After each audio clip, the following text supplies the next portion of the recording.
You know the feeling. You're watching a super tense, nail-biting match. Your team's down by 1, the clock is ticking away, and suddenly an opposing player just drops to the grass, right? Seemingly in absolute agony, only to miraculously spring back up 3 minutes later. Or what about when a substituted player takes what feels like an absolute eternity to trudge off the pitch, making sure to high-five every single teammate on the way out? It is literally a universal frustration for football fans. Well, guess what? For the 2026 World Cup, FIFA and football's lawmakers have finally had enough. The game as we know it is getting a massive, high-speed upgrade. Welcome to this explainer. I am so pumped to be guiding you through this today because the International Football Association Board, or IFAB, has dropped a truly comprehensive overhaul of the football laws for the 2026 tournament. And their mission here is crystal clear: speed up the game, tackle discrimination, and drastically improve the experience for players and fans alike. We are honestly looking at one of the biggest shifts in match management in modern football history. Okay, let's dive into this. To understand how the 2026 World Cup is going to fundamentally change, we'll look at 4 key areas today. First, the war on time wasting. Second, cracking down on protests. Third, player health and welfare. And fourth, expanded VAR powers. All right, kicking things off with Section 1, the war on time wasting. So this targets the absolute most annoying habit in modern football: teams deliberately killing the clock to protect a narrow lead. Lawmakers have basically designed a system to force the tempo, and their first big weapon revolves around the number 10. Going forward, players being substituted out will have exactly 10 seconds to leave the pitch once the board goes up or the ref signals the change. And no, they can't take a scenic stroll to the dugout anymore. They have to leave the field at the nearest point on the boundary line. The days of that slow, agonizing walk across the entire pitch to shave seconds off the clock? Totally over. Now, if a player decides to ignore this 10-second limit, the consequence is brutal. They still have to leave, but their substitute is not allowed to enter the pitch immediately. Instead, the team is forced to play a man down until the first stoppage in play after a full minute has elapsed on the game clock. Just think about that for a second. Imagine defending a narrow lead with only 10 men, all because your striker wanted to waste a few extra seconds. It's a massive deterrent. Next up, we've got another countdown. This time, the magic number is 5. Referees are now empowered to initiate a really visible 5-second countdown for throw-ins and goal ticks. They literally just raise their hand. If the ref feels a team is taking too long or deliberately dragging their feet to restart the game, the clock starts ticking for everyone in the stadium to see. And look at the stark contrast in these penalties for delaying restarts. If a player deliberately delays a throw-in, possession instantly flips. The opposing team gets the throw-in. Simple enough? But it gets so much crazier for goal kicks. If a time-wasting goalkeeper lets that 5-second countdown expire on a goal kick, the referee instantly gifts the opposing team a dangerous corner kick. Gifting a corner kick just for wasting time. That is a rule change that is going to fundamentally alter late-game defending. Speaking of goalkeepers, let's look at the new tactical timeout ban. FIFA's chief refereeing officer, Pierluigi Collina, has proactively banned that growing trend where outfield players use a goalie's injury as an excuse to jog over to the bench for an impromptu coaching session and a water break. From now on, when a goalie is down getting treatment, all outfield players must remain on the pitch. No more unauthorized tactical timeouts breaking up the flow of the game. Moving right along to Section 2, cracking down on protests. While speeding up the game is super important, IFAB is also directly addressing toxic player behavior and indiscipline.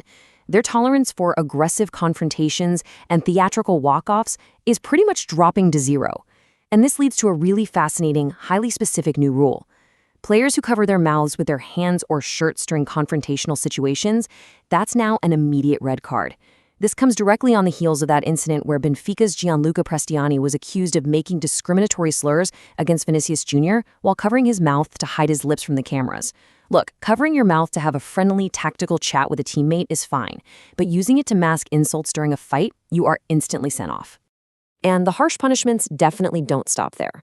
If a player leaves the field of play to protest a referee's decision, red card. If team staff on the sidelines incite their players to leave the pitch, red card.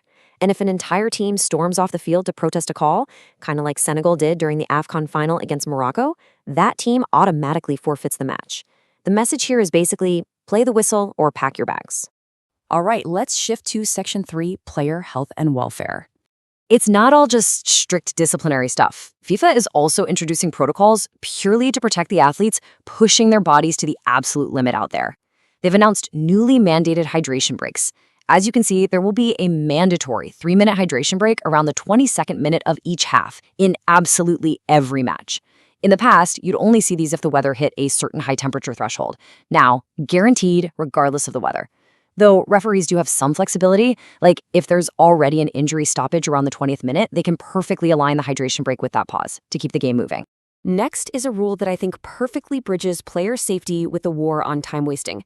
If an outfield player requires medical staff to come onto the pitch for treatment, once play restarts, that player must remain off the field for exactly 1 minute. This gives the medical staff actual, proper time to evaluate the player safely on the sidelines. But crucially, it completely removes the incentive for players to fake an injury just to break the opposing team's momentum. Because if you do, you're guaranteeing your team plays a man down for a full 60 seconds of game time. Now, what's really interesting about this slide is the exceptions to that rule. Lawmakers aren't blindly enforcing this. They're balancing safety with common sense. The 1-minute off-field rule does not apply if the injured player is a goalkeeper, or if the injury came from a collision between teammates or with a goalie. And obviously, most importantly, it doesn't apply to severe injuries, like concussions, or if the player receiving treatment is the designated penalty taker getting ready for a spot kick. It's just a very smart, nuanced approach. Finally, let's look at Section 4, Expanded VAR Powers. So the video assistant referee system has been a staple since 2018, mainly to fix obvious officiating errors. But for 2026, the technology is stepping up big time to fill the referee's remaining blind spots. VR is getting a pretty significant upgrade. Video assistants can now step in to check if a corner kick was incorrectly awarded, as long as they can fix the error instantly without delaying the game. They can also review fouls that happen before the ball is even in play during a set piece, like say an attacker wrestles a defender to the ground before a corner is actually taken. Plus, VR can finally intervene on incorrectly awarded second yellow cards and situations of mistaken identity, so no player should get unjustly sent off anymore. And the physical tech on the pitch is getting a massive boost too. Get this, for the 2026 tournament, match officials will be wearing eye-level video headsets. This is incredible because fans watching at home will be able to see a replay of the exact action from the referee's own point of view during key decisions. Combine that with the official match ball, the Adidas Trianda, which literally has a built-in motion sensor chip that tracks the ball's movement and instantly beams data to the VAR room, we're looking at the most high-tech World Cup in history. So when you put all these pieces together, the picture becomes incredibly clear. By combining these really harsh, time-wasting penalties, zero-tolerance policies for toxic protests, guaranteed player welfare breaks, and expanded tech, IFAB is engineering a faster, fairer, and ultimately way more exciting 2026 World Cup. The dead time that has just plagued modern football for years, it's being aggressively cut right out of the game. But all of this leaves us with one massive lingering question. With such severe immediate consequences, like giving up corner kicks for slow restarts, playing a man down for a slow sub, or getting instant red cards for covering your mouth, will the world's biggest stars actually adapt their habits in time? Or are we destined to see absolute chaos and record numbers of red cards and forfeits in those opening group stage matches? It is going to be absolutely fascinating to watch unfold. Thank you so much for joining me for this explainer, and hey, enjoy the games.